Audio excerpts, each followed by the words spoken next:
Ya teman-teman, sebentar lagi nih kita mau peralihan 10 tahun kepemimpinan Presiden Joko Widodo ke Presiden terpilih Prabowo Subianto. Nah pastinya nih teman-teman dan juga aku punya banyak pertanyaan dan juga optimisme nih mengenai kepemimpinan baru Presiden Prabowo Subianto di 2024 hingga 2029. Nah kembali hari ini kami ajak Bang Dedek Prayudi alias Bang Uki untuk menjadi narasumber kita lagi. Abang, kita nanti mau bahas-bahas ya tentang optimisme kepemimpinan Pak Prabowo nih. Siap. Oke, Boleh Bang dong. Uki, apa kabar nih Bang? Alhamdulillah baik, baik. Gimana kabarnya Ini Mbak Margareta? baik juga Baik, Bang. ya. Nah ini dengar-dengar Abang udah mulai sibuk nih ya, ada title baru nih Bang. Oh iya, alhamdulillah. Alhamdulillah saya kali ini sudah dipercaya ya sebagai tenaga ahli utama untuk kantor komunikasi kepresidenan. Siap Kurang lebih Abang. begitu. Nah mungkin langsung aja kita ke pertanyaan pertama ya Bang. Siap, ya. siap. Ini ada data nih dari berbagai portal berita sebanyak 83,4% masyarakat nih berharap kepada kepemimpinan Presiden Prabowo Subianto dan wakilnya Gibran Rakabuming Raka. Ini sebenarnya pas nggak sih Bang harapan besar ini kepada mereka gitu? Sangat pas sekali ya. Jadi besarnya harapan kepada Pak Prabowo dan Mas Gibran ya untuk melanjutkan kerja-kerja baik Pak Jokowi ini tidak bisa dilepaskan dari ya dua prinsip. Yang pertama adalah prinsip persatuan. Persatuan yang dimaksud di sini adalah persatuan antara dua tokoh politik ya yang selama 2 periode pemilu itu berseberangan ya. Betul. Sekarang sudah bersatu ya. Yang kedua adalah keberlanjutan. Keberlanjutan yang saya maksud adalah seperti ini. Pak Jokowi ya ketika sudah habis masa jabatannya, yaitu semenjak kita taping sekarang, yaitu besok berarti ya, itu tingkat kepuasan publik masih sangat tinggi ya, antara 75% sampai dengan 80% ya. Kemarin kalau nggak salah itu survei LSI Denny JA itu sudah di angka 80% lagi ya. Dan ini artinya apa? Ini artinya kalau nggak 3 dari 4 berarti 8 dari 10 atau 4 dari 5 ya, orang Indonesia itu puas terhadap kinerjanya Pak Jokowi. Nah, sementara Pak Prabowo ini melekat di sini ya, yaitu gaya kepemimpinan atau kebijakan yang akan datang itu yang berkelanjutan. Berkelanjutan itu artinya dia akan melanjutkan kerja-kerja baiknya Pak Jokowi. Jadi bukan gaya yang perubahan ya atau lain-lain lah gitu. Itu ada keberlanjutan. Nah, yang kedua, optimisme ini mungkin juga tidak lepas ya, tidak lepas dari harapan kita terhadap Pak Prabowo yang di mata masyarakat, di mata publik, Pak Prabowo itu sudah selesai dengan dirinya sendiri. Gitu. Pak Prabowo mau nyari apa lagi? Betul, gitu betul. ya. Pak Prabowo sudah cukup senior, cukup sepuh ya. Sudah ikut pemilu 3 kali ya, pilpres 3 kali ya. Betul. Yang pertama sebagai calon wakil presiden untuk Ibu Megawati ya. Yang kedua dengan Pak Hatta Rajasa pada tahun 2014 dan yang ketiga dengan Bang Sandiaga Uno pada 2019. Nah ini yang keempat, Pak Prabowo pada akhirnya memenangkan pilpres. Dan dapat dikatakan kalau ada orang bilang oh iya itu kan nyari jabatan supaya kaya gitu ya. Kalau soal ini ya kita tidak meragukan lagi Pak Prabowo itu tidak lagi mencari kekayaan, nggak di situ lagi. Mencari uang gitu. Tidak lagi mencari uang, ya. Tidak itu lagi yang dicari oleh Pak Prabowo. Jadi Pak Prabowo sudah selesai dengan dirinya sendiri. Yang kedua, masyarakat juga menilai bahwa Pak Prabowo ini sosok yang tegas dan memiliki leadership yang sangat tinggi sekali. Gitu. Dan ini sudah tercermin ya dari bagaimana Pak Prabowo itu selalu mampu mengkonsolidasikan barisan-barisan politiknya ya. Kalah sekali, kalah 2 kali, kalah 3 kali. Ini biasanya kalau orang leadershipnya tidak bagus, ini barisan-barisan pendukungnya nih balik kanan, ya? bubar jalan kayak bubar gitu jalan. ya. Nah dalam hal ini Pak Prabowo justru semakin menguat dan menguat gitu. Nah inilah soal leadership tadi ya. Dan yang ketiga di sini Pak Prabowo akan didampingi oleh seorang anak muda. Gitu, seorang anak muda yang memiliki pengetahuan tentang inovasi yang cukup tinggi ya, dan ini sudah terbukti di waktu Mas Gibran ya memimpin Kota Solo ya dengan membangun Solo Eco Park ya, beliau merangkul anak-anak muda yang tadinya ya hidupnya itu berada di ranah-ranah yang non formal gitu. Kan kalau kita bicara anak muda sering banget kita mikirnya oh anak muda sekolah, kuliah, kerja kantoran kayak begitu ya. Iya. Sementara ternyata realita di lapangan anak muda itu banyak sekali yang berada di dunia non formal. Nah, pemikiran inovatif seperti ini sudah berhasil ditangkap oleh Mas Gibran yang kemudian diaplikasikan di Solo, dan Mas Gibran akan mendampingi Pak Prabowo sehingga ini kombinasi yang senior dengan yang juniornya ini semakin memantapkan harapan masyarakat sehingga mari kita sambut pelantikan besok itu dengan optimisme dan kebahagiaan. Di 20 Oktober ya Bang ya? Yes, 20 Nah ini Oktober. Bang, terkait optimisme. Ya. Pasti ada rasa khawatir juga lah ya dari masyarakat melihat Pak Prabowo ini juga umurnya beda jauh dengan Mas Gibran. Pak Prabowo kan kemarin barusan ulang tahun ya, jadi 73 tahun dan Mas Gibran ini 37 tahun. Itu kan angkanya mirip-mirip ya, tapi jaraknya jauh. Dibalik-balik aja ya, 37 dan 73 betul. ya. Nah itu sebetulnya masyarakat nih khawatir nggak sih Bang mengenai apakah mereka bisa kompak nih menjalankan pemerintahan besok? Ya, Pak Prabowo pernah mengatakan begini. Saya ini hanya jembatan untuk generasi muda supaya ke depan nanti bisa menjadi subjek politik yang aktif, gitu. Yang selama ini anak-anak muda ini adalah objek politik pasif. Anak muda hanya menerima dan menjalankan kebijakan-kebijakan negara, gitu. Nah, oleh Pak Prabowo ya, yang menyediakan dirinya untuk menjadi jembatan ini, Pak Prabowo menginginkan justru anak-anak muda ini menjadi subjek politik yang aktif, yang artinya anak-anak muda sendiri yang paling tahu kebutuhannya, yang paling mengerti perubahan-perubahan zaman ke depan, ya, untuk kemudian membuat kebijakan atau terlibat partisipasi di dalam proses pembuatan kebijakan ya secara aktif ya untuk dirinya sendiri ya untuk masa depannya sendiri gitu ya. Jadi justru perbedaan usia antara Pak Prabowo dan Mas Gibran ini yang 73 dengan 37 ini ini bukan sesuatu untuk dipertentangkan tapi ini sesuatu untuk saling melengkapi. Gitu, kecuali memang ada sentimen-sentimen antara generasi. Cuma kan di Indonesia nggak ada sentimen antara generasi. Ya, Bang, ya. Iya.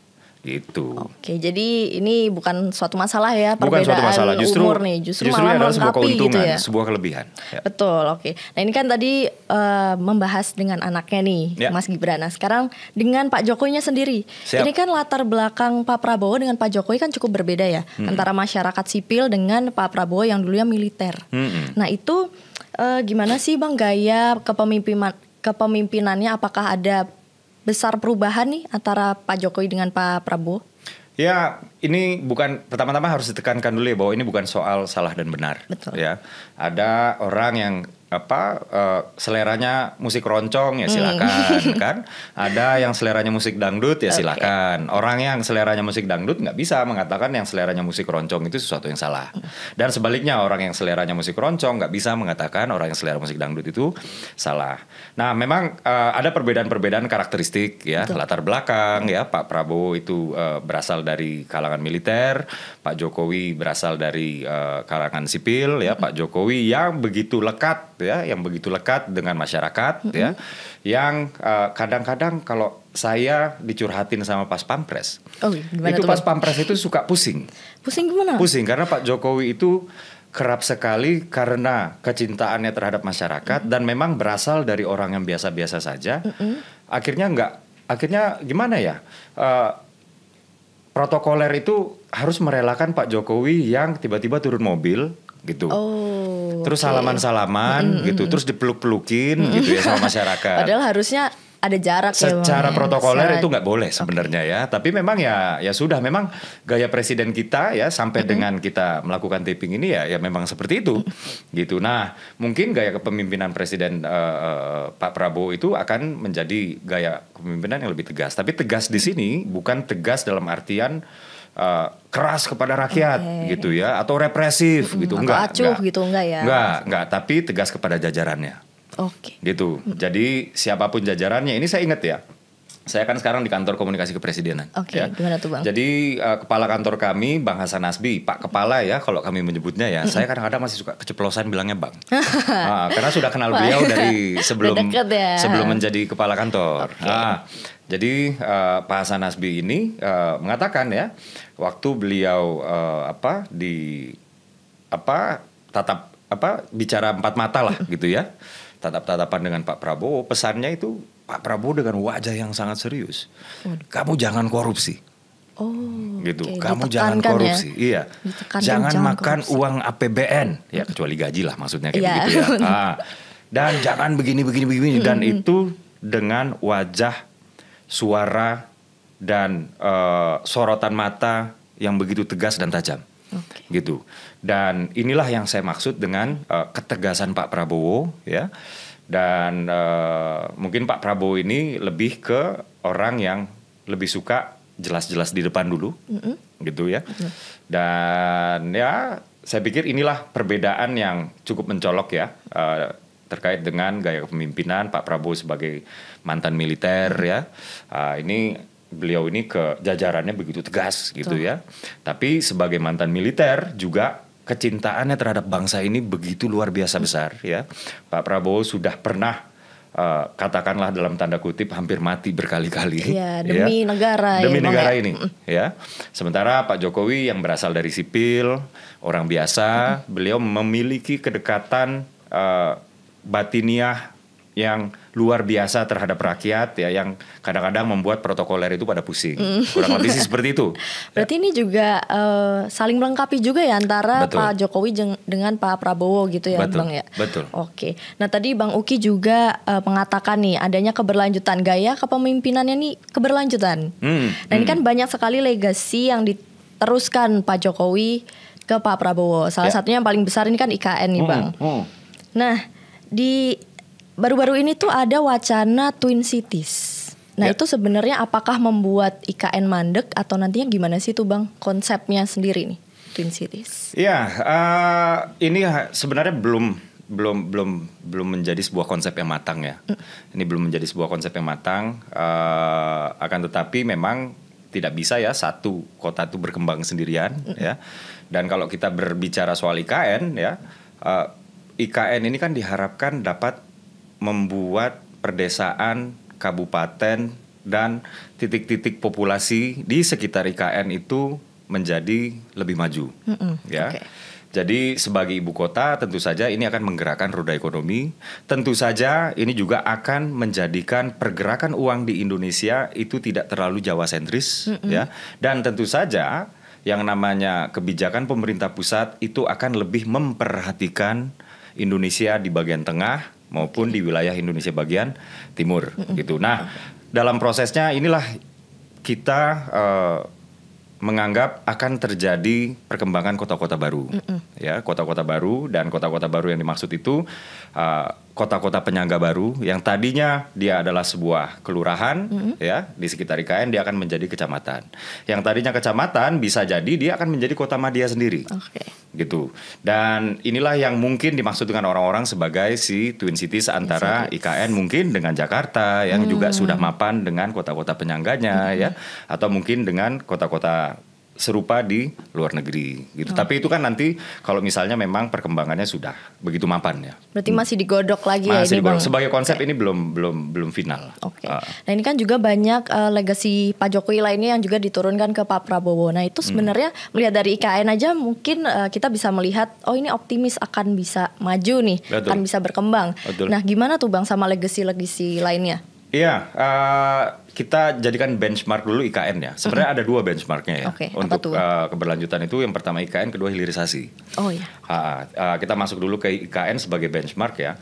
Karena membangun IKN ini luar biasa, tantangannya maha berat. Betul. Karena ini tidak hanya di-challenge terus oleh mereka-mereka yang ada di luar negeri, tapi juga oleh mereka-mereka yang ada di dalam negeri gitu. Dan dalam prosesnya ketika komitmen politik pemerintah, yaitu pemerintah pusat dan daerah itu tidak kuat, maka memang agak sulit mendapatkan investor. Ya, semakin sulit mendapatkan investor, maka pembangunannya akan semakin melambat. Ketika pembangunan semakin melambat, ya, mereka-mereka yang tidak menginginkan IKN ini untuk dilanjutkan akan semakin membuat situasi atau kesan bahwa IKN ini mangkrak. Semakin IKN terkesan mangkrak, maka investasi semakin susah masuk. Betul. Begitu. Nah, Pak Prabowo ya sewaktu berada di IKN bersama Pak Jokowi ketika di doorstop oleh media, beliau justru di depan Pak Jokowi itu mengatakan bahwa saya bukan hanya akan melanjutkan, jadi ini dilanjutkan sudah pasti gitu. Tapi saya ingin ini kalau bisa lebih cepat. Gitu dalam 3-4 tahun dan lain-lain gitu ya. Tapi yang jelas memang untuk pusat pemerintahan IKN sebenarnya sudah siap. Ya cuma kan nggak bisa pusat pemerintahan sendiri kan. Iya betul. Di situ harus ada mes untuk katakanlah PNS kita ya. Betul. Di situ harus ada misalnya PNS kan kadang-kadang kan punya anak gitu ya. Katakanlah kita asumsikan mereka punya satu pasangan dan 2 orang anak gitu ya. Nah, ini kan anaknya harus sekolah. Betul. Misalnya kayak gitu kan berarti harus ada ya, Bang, ya. sekolah dan lain-lain kayak gitu. Jadi kalau untuk pemerintahan pusat ini sebenarnya sudah siap. Dan ketika Pak Prabowo mengatakan bahwa kalau bisa malah saya ingin ini dipercepat Pak Jokowi, Pak Presiden gitu. 3-4 tahun kita sudah pindah gitu ya. Nah ketika Pak Prabowo mengatakan itu dan ketika nota keuangan APBN dibacakan, yang kemudian nota APBN ini dilengkapi lagi dengan diskusi-diskusi penganggaran di DPR dan dana ditambah lagi sekitar kalau untuk OIKN sendiri itu 20 sekian triliun, kalau nggak salah saya 24 triliun. Kemudian untuk PUPR, untuk ditaruh ke IKN itu ada sekitar 4 triliun. Ketika komitmen politiknya sudah dibacakan oleh Pak Prabowo bahwa ini akan berlanjut. Dan kemudian komitmen politiknya turun menjadi komitmen finansial. Maka kemudian semua orang menjadi yakin kembali. Ketika orang udah yakin kembali, maka kemudian investor masuk lagi. Gitu. Dan kemarin kita sudah sama-sama tahu ya bahwa yang groundbreaking itu bukan hanya investor nasional, tapi juga sudah ada investor asing atau internasional. Berarti ini juga menjawab pertanyaan selanjutnya nih Bang, karena pertanyaan selanjutnya ini pembangunan IKN akan gencar nggak sih di zamannya Pak Prabowo seperti Pak Jokowi? Pastinya akan gencar ya Bang. Sangat ya tadi. gencar sekali. Nah tadi saya sudah mengatakan ya bahwa ketika nota keuangan APBN itu dibacakan, waktu itu anggaran untuk IKN itu sangat kecil sekali, 500 miliar. Gitu. Wah, ini banyak sekali kalangan pengamat ya, peneliti yang sudah mulai meragukan, wah Pak Prabowo ini komitmennya untuk melanjutkan IKN ini kayaknya kecil deh kayak gitu, atau mulai meragukan lah, mempertanyakan karena melihat anggarannya karena itu kecil. Ternyata yang 500 miliar itu cuman untuk kerjaan-kerjaan carryover yang ibaratnya kerjaan tahun ini yang belum selesai dilimpahin ke 2025. Sementara kerjaan yang harus dimulai di 2025 itu belum dianggarkan. Nantinya akan ada anggaran baru ya. Ya, kemudian didiskusikan lagi di DPR ya. Baru disepakati bahwa untuk IKN ini ditambah lagi hampir 30 triliun. Dan inilah baru kemudian kita semua katakanlah lega ya. Betul. Kita semua menjadi yakin kembali dan akhirnya investor asing, investor lokal itu mulai berdatangan lagi. Pada yakin kembali ya Bang ya. Pada ini Bang. yakin kembali. Nah ini kita mau bahas juga tentang pemerintahannya ini Bang. Kan kita tahu Pak Prabowo itu tipe yang merangkul. Semua dijadikan teman. Bahkan yang oposisi pun juga sekarang dekat ya Pak ya. Dekat temenan gitu. Nah ini kan koalisinya ini menjadi koalisi yang cukup gemuk ya. Cukup banyak yang pro dengan Pak Prabowo. Kira-kira nanti gemuknya pro pemerintahan Pak Prabowo ini akan menjamin harapan masyarakat dapat dianulir nggak sih Bang? Begini, kita berbicara soal politik persatuan yang digaungkan oleh Pak Prabowo dulu ya. Baru kita berbicara soal koalisi yang besar ini ya. Jadi semangat Pak Prabowo itu pertama kali saya dengar saat itu saya masih di PSI nih, ya. Saya masih kader PSI, tapi sekarang sedang nonaktif lah karena saya sedang diwakafkan oleh PSI untuk ke negara ya. Jadi saat itu Pak Prabowo mengatakan begini, tahun 2045 Indonesia harus menjadi negara maju. Kalau Indonesia tahun 2045 tidak menjadi negara maju, maka Indonesia akan terjebak di sebuah situasi yang namanya middle income trap. Gitu. Kenapa ini terjadi? Karena bonus demografi tadi, ya. Bonus demografi ini menguntungkan kita karena banyak sekali penduduk usia kerja. Dan penduduk usia kerja yang banyak sekali ini, kalau kemudian kita tidak genjot produktivitasnya, maka ia akan menjadi beban. Ya, karena anak muda itu kalau nggak disalurkan energinya ke kegiatan yang positif, maka dia akan lari ke hal yang negatif gitu. Dia akan menjadi roda penggerak atau meningkatnya crime rate atau tingkat kriminalitas. Dia bisa saja justru menjadi penggerak social unrest atau kekacauan sosial, ya. Bahkan bisa saja terorisme di tingkat yang ekstrim ya. Di Arab ya, Arab Spring pada tahun 2000-an kemarin itu terjadi di saat negara-negara Arab itu sedang mengalami bonus demografi loh. Jadi inilah bonus demografi yang pisau bermata dua itu, ya. Tiongkok sukses memetik bonus demografi, akhirnya jadi negara maju, ya.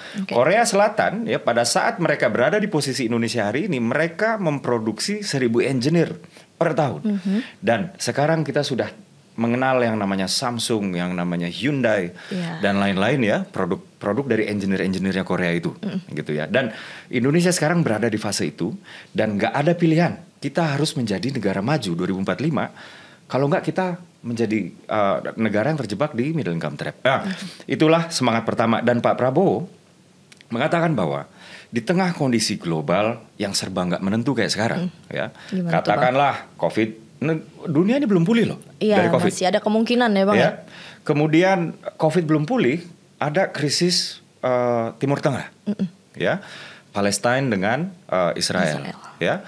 Kemudian masuk juga di situ Iran dengan Israel. Bahkan dunia ini sedang sedang ketakutan lah bahwa ini kayaknya kita perang dunia nih. Perang dunia 3 lagi nih. Nah, di tengah-tengah kondisi global yang lagi nggak menentu ya, gara-gara ketidakpastian tersebut, maka harga minyak ya, harga bahan baku dan lain-lain itu juga menjadi tidak menentu. Nah, kita membutuhkan sesuatu yang bersifat mutlak kita harus punya, yaitu persatuan para elit dan rakyat. Gitu. Pertama para elitnya dulu. Gitu. Pak Prabowo pernah juga mengatakan begini. Sewaktu saya sedang bertatap muka ya di Kartanegara, saya pernah membaca sebuah buku, dan di buku tersebut ada sebuah peradaban, dan peradabannya ini sumber daya alamnya begitu kaya, sumber daya manusianya begitu unggul, tapi peradabannya hilang dari peta dunia, hancur sendiri karena para elitnya tidak bersatu. Hancur gitu. Dari dalam gitu. Hancur dari dalam. Jadi kalau luarnya juga sudah nggak bagus gitu ya kondisi eksternal, kemudian dalamnya nggak bersatu. Jangan berharap kita bisa berhasil menjadi negara maju generasi emas 2045. Jangan berharap. Nah, inilah yang menjadi semangat kenapa Pak Prabowo begitu menekankan persatuan, merangkul gitu ya. Nah, itu soal semangatnya. Kedua tadi yang soal koalisi gemuk, dan ini kan biasanya mengarah kepada kabinet ya. Atau ini akan ditanya lagi nanti? Aduh, gimana deh Abang jawabnya? Bebas nih Bang. Jadi kayak begini ya. Kalau kita merujuk kepada Undang-Undang Kementerian, ya, Undang-Undang Kementerian tahun 2008 ya, yang kemudian sudah direvisi tahun 2024 ini, ada satu poin yang tidak berubah ya, bahwa bidang pembangunan di Indonesia itu ada 46 bidang pembangunan. Ya. Sementara di Undang-Undang Kementerian yang lama dibatasi tuh jumlah kementerian maksimal ada 34. Akhirnya apa? Yang terjadi adalah terpaksa nih bidang pembangunannya kita gabung-gabung di dalam satu kementerian. Kayak gitu kan. Nah, ini artinya apa? Ini artinya saya harus ambil contoh ya, ada Kementerian PUPR, Pekerjaan Umum dan Perumahan Rakyat. Karena pemerintah sedang mengenjot pekerjaan umum, maka perumahan rakyat harus rela mengorbankan dirinya dulu. Kan kayak gitu ya. Nah, ada juga Kemendikbud ya, karena pendidikan ini menjadi atensi semua orang gitu ya. Akhirnya apa? Kebudayaan yang harus mengorbankan dirinya. Gitu. Jadi kalau dengan sistem yang lama, kabinetnya memang lebih kecil, tapi per satu kementerian tugasnya yang gemuk. Gitu. Nah, inilah sekarang yang sedang kami bayangkan. Saya sendiri nggak tahu ya berapa nanti jumlah kementerian yang pasti berapa, nama-nama yang akan mengisi siapa, saya nggak tahu ya. Cuman yang jelas dari yang pembicaraan yang berlangsung dan lain-lain ya, Pak Prabowo itu menginginkan kementerian yang terfokus. Jadi nanti misalnya, nanti kok kementeriannya angkanya naik kayak gitu ya, naiknya berapa saya nggak tahu. Wah, ini kabinet gemuk, bukan gemuk, tapi kabinet yang terfokus.